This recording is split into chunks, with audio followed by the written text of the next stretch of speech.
Now, I'm not somebody who likes to be super critical about video games because I recognize developers go to incredible amounts of work to make a video game come to life and exist. And when you really think about how much work goes into it, how much effort and time, love and care that is put into a video game, and then one little comment on the internet can just say, this game is crap. And that's basically the entire summation of what that video game is. It's kind of sad. Oh, Skate 4 is pretty underwhelming. And I don't really like to say that because I want Skate 4 to be great. I want it to be awesome. I do. I'm going to start with the pros. What are the pros? The controls. Probably the best controls out of any skate game I played. And pretty much maybe number 1 or number 2 in terms of like action sports games I played.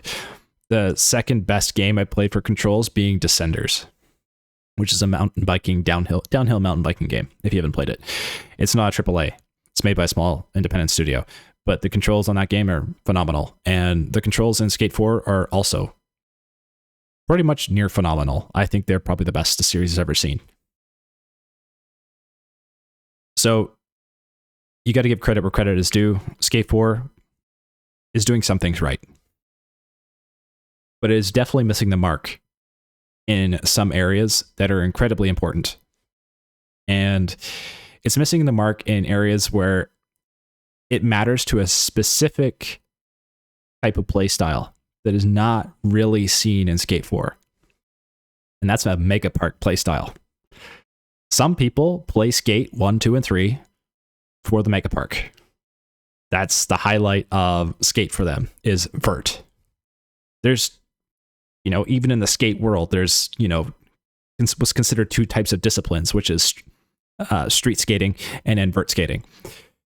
Skate 4 does excel at street skating. There is tons of spots to find, like little places to do tricks, a specific staircase or a rail. There's tons of these little spots.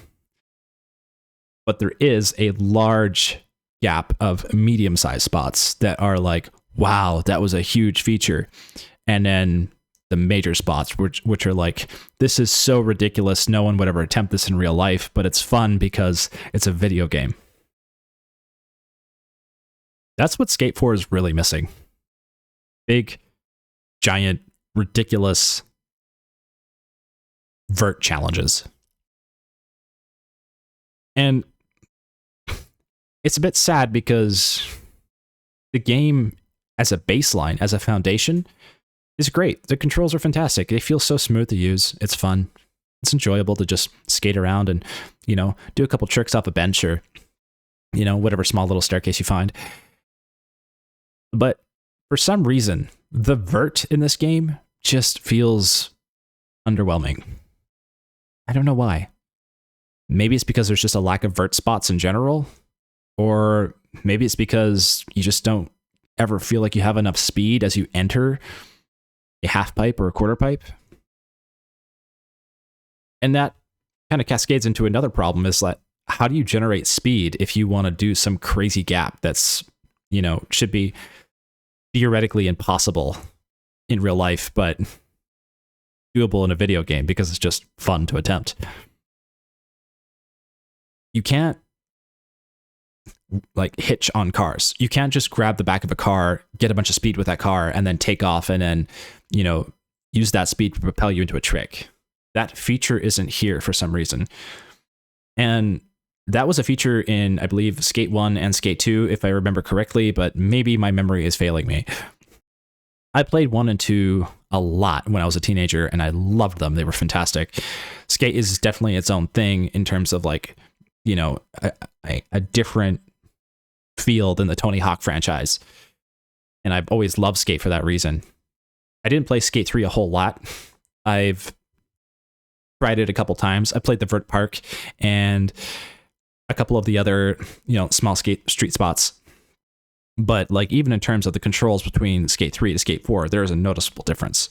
So the developers have done some things right here. But in terms of like world design and level design, it feels like there is just something missing, and I can't put my finger onto exactly what that is. I think part of it has to do with there being a lack of vert spots, and part of it has to do with there being a lack of variety in terms of the world and the scenery. The only place you have to skate is downtown Sandvan. That's it. There's no like backcountry like skate spots like there was in, you know, Skate 2, where you had Hollywood and you could go like through the suburbs. That's not really backcountry. Like skateboarding is not well known for backcountry. That's not really something that really happens in skateboarding in real life. But there does feel like there's just a lack of spots in general. Like there's no sewer system that you can go skate through. There's no, you know, giant Hollywood sign that you can jump off. There's no stadium where you can, you know, hit this huge maker ramp. There's these like environments that are missing in this game that would have been so sick if they were added, or could have paid homage to Skate 1, 2, and 3, which have not, that Skate 4 has not done. And that's partially what feels like what's off about Skate 4, is that the development team, or the direction that the game took, didn't really pay enough attention to what worked in Skate 1, 2, and 3, and instead just kind of took a new direction in terms of the world and level design, which isn't always a bad thing. It's good to experiment, but you know, there is this lack of spots in this game that feel really satisfying to play, and you want to play again and again. Like, there is something about video games that allows you to do ridiculous things that are not possible in real life, which is also part of the reason why we play video games. It's because it's kind of fun to attempt to jump off a 30-story building and land into a vert ramp, and then that will let you sail into the next trick. There's something silly about that that's fun. Now, I know a lot of people really like realism in video games as well, like simulation. And Skate has often catered to that audience as well. It's still an arcadey game, but it does have that element of feeling a little bit more realistic than like a game such as Tony Hawk. But there is still people who want that arcadey feel. And Skate 4 doesn't feel like it really caters to those people. Not in the same way that Skate 3 did, or Skate 2 did. And I think that's probably the one element about this game that's missing. There's a few spots, don't get me wrong. There's a few really fun vert spots, or like just big feature spots, like trying to jump through the church window, or trying to land from the small building into the vert ramp in the the tiny little vert park that exists. There's the big giant sign near the stadium that you can drop into a giant blue vertical ramp. There's a couple of these spots. There's just not a lot of them. And once you've skated around the map in Skate 4, Sandvan feels actually pretty small and somewhat underwhelming.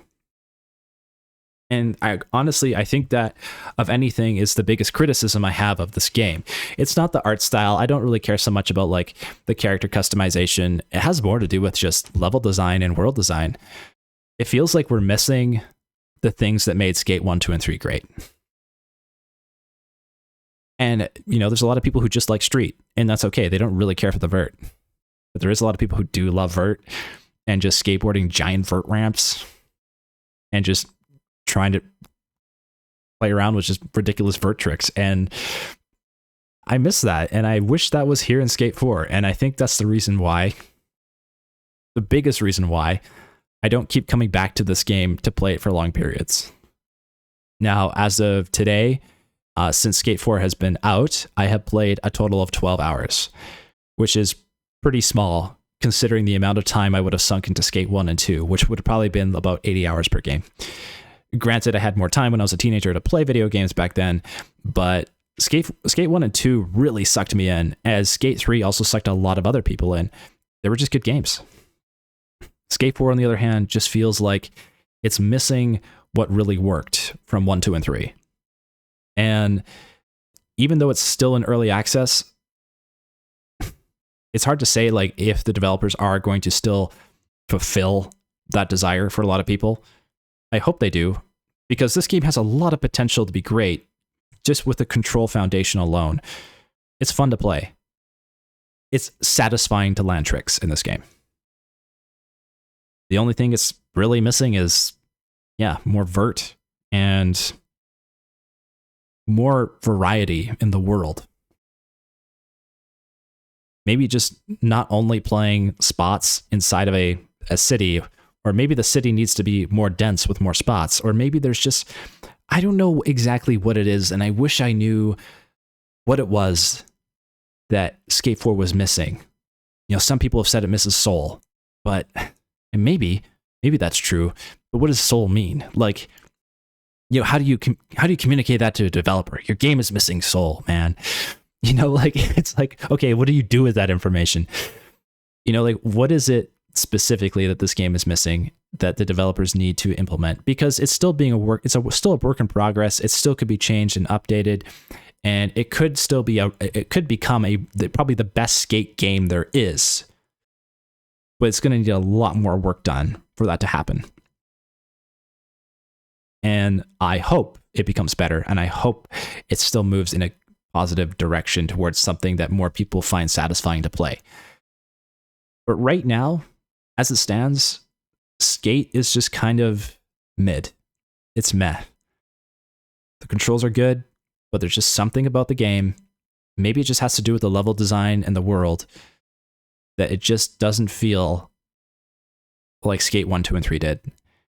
And if the developers could do anything to make their game better, is to look back into the past, look at what worked, look at what people enjoyed playing the most and why they like Skate 1, 2, and 3 so much, and try to incorporate that better in Skate 4, and we'd probably have a much better Skate 4 video game. Thanks for listening. Zen out.